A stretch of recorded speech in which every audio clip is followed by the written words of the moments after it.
মাছটিকে সত্যি ভাজন নিয়ন্ত্রণে রেখেছি।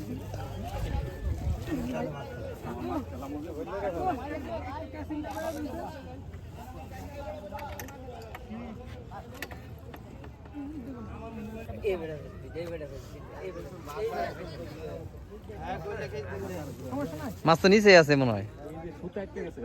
খেলা হয় নামের মতন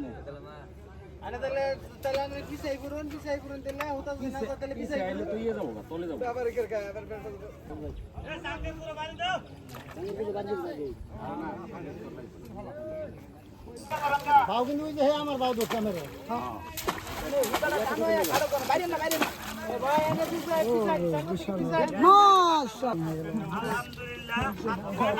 আমগোটা কাটো সুজন সুজন আমগোটা কাইটা বাইকের দাও আমার টাকা আপনি গোটা কাটি আমার